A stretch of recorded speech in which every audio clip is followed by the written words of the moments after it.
और उन सभी लोगों को जानकारी ही है कि आदरणीय प्रीतम भाई साहब जी आमरण अनशन स्थल पर बैठे हुए हैं एसडीएम कार्यालय के सामने।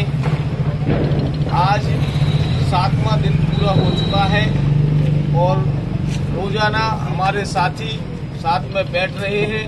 आज दीपावली पर्व सभी लोग अपने घरों में मना रहे हैं और हम एसडीएम साहब के कार्यालय के सामने यहाँ मामा शिवराज सिंह जी को श्रद्धांजलि दे रहे हैं किसान लिख करके।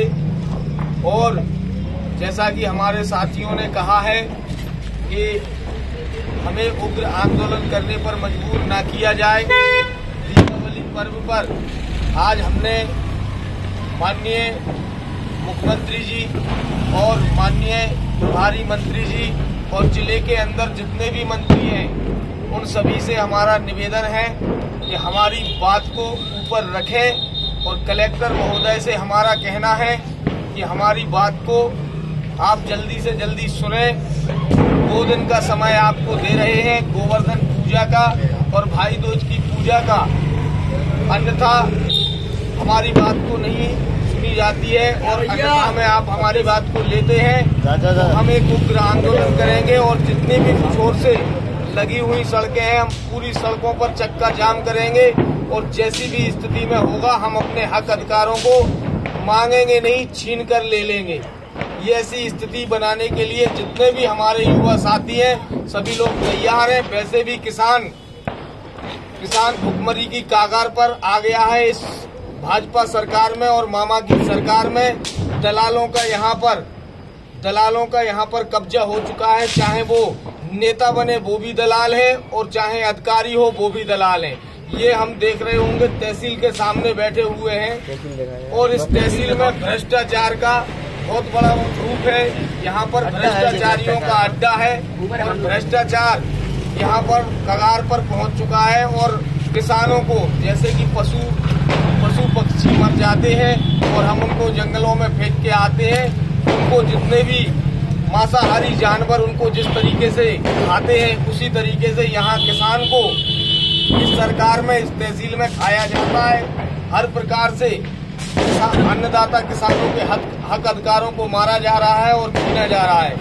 ऐसे किसानों की लड़ाई में 2008 से लड़ रहा हूँ। पहले मैंने बुंदेलखंड किसान मोर्चा के बैनर तले किसानों की लड़ाई लड़ी है। इसके बाद अखिल भारतीय लोधी महासभा और घुमंतु जनजाति विकास परिषद में रहकर मैंने किसानों की ही बात रखी है, गरीब मजदूरों की बात रखी है। और आज मैं यहाँ जिले के अंदर एक जनप्रतिनिधि की हैसियत से हूँ और जनप्रतिनिधि हूँ, लेकिन हमारे किसान भाइयों के साथ कितना अन्याय अत्याचार हो रहा है और प्रशासन मौन है, शासन मौन है। अभी हाल ही में मोती व्यापारी मंडल के द्वारा अन्नदाता किसानों को जो देश के पालनहार हैं, जिसको संविधान में लिखा गया है देश के पालनहार के रूप में, और किसान को भगवान का दर्जा दिया गया है। ऐसे भगवान के साथ छलावा किया जाता है और भगवान को लूटा जा रहा है। ऐसी स्थिति यहाँ बनी हुई है। मजबूरन किसान मजबूर होकर आत्महत्या कर रहा है और कोई सुनवाई इसकी नहीं हो रही है। आज व्यापारियों के द्वारा नकली खाद, नकली बीज, नकली दवाइयां दी जाती हैं।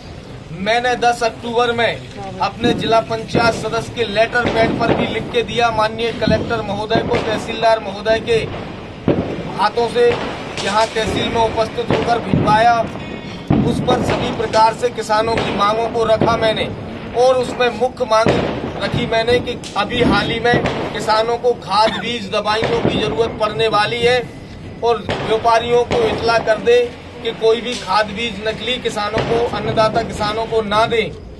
लेकिन इस बात को ध्यान में न रखते हुए कलेक्टर और कृषि अधिकारियों ने कोई ध्यान नहीं दिया है और किसानों को, अन्नदाता किसानों को नकली खाद दिया है, जिससे उनके जुताई के पैसे, उनके बीज के पैसे और वो खाद खरीदा वो भी पैसे उनके नष्ट हो गए हैं और उनको मुनाफा होने के बजाय नुकसान हुआ है। ऐसी स्थिति में व्यापारी पर हमने FIR किसानों के माध्यम से करवाई है, लेकिन व्यापारी को अभी तक अरेस्ट नहीं किया गया है, जिससे कि व्यापारी से पूछताछ हो सके कि जिले के अंदर किन किन व्यापारियों के पास नकली खाद है, कौन कौन किसानों को लूट रहा है, और ये किसी भी प्रशासन के अधिकारी ने कोई ध्यान नहीं दिया है।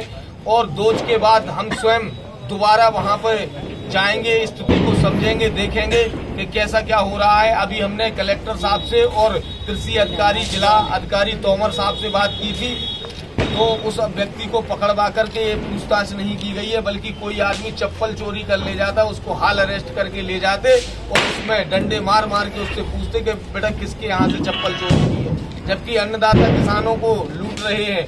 और मुझे भी यहाँ कल एक व्यापारी ने आकर बात रखी कि आप डाउन पोजीशन में पड़ जाइए, आप डाउन हो जाइए तो किसानों से तो हम निपट लेंगे। तो मैंने उसको यहीं से उल्टे मुंह यहाँ से लौटाया और मैंने उससे कोई बात नहीं की। मैंने कहा आपको सजा दिलाकर ही रहूंगा और आप में जितनी ताकत हो आप निपटने का काम कीजिए, मैं आपको फंसाने का काम करूंगा। अगर मेरे अन्नदाता किसान के साथ कोई छलावा करेगा तो मैं उसको बिल्कुल बख्शूंगा नहीं। ये मेरा आपसे वादा है और जिला पंचायत सदस्य होने के नाते मेरा फर्ज बनता है कि मैं अपने जिले में हो रहे काले कारोबारियों को मैं रोकथाम लगा सकूं। इसके लिए मैं पूरा प्रयास करूंगा। आप सभी लोगों के सहयोग की मुझे आवश्यकता पड़ेगी। जितने भी युवा साथी हैं, नौजवान हैं, अन्नदाता किसान हैं, सभी के सहयोग की मुझे जरूरत पड़ेगी। आपकी लड़ाई के लिए मैं हमेशा लड़ता रहूंगा और कुछ भी हो जाए, जब तक हम धरना स्थल से नहीं उठेंगे, जब तक हमारी मांगों को नहीं सुनने लिया जाता, भाई साहब अनशन स्थल पर बैठेंगे, सड़कों को जाम करेंगे, तब जाके मामा के कानों में आवाज पहुंचेगी। इसके लिए आप सभी लोग तैयार हैं क्या? किसान एकता जिंदाबाद, किसान एकता जिंदाबाद। उठो निकलो घर मकानों से, उठो निकलो घर मकानों से। जैसा कि भैया ने बताया कि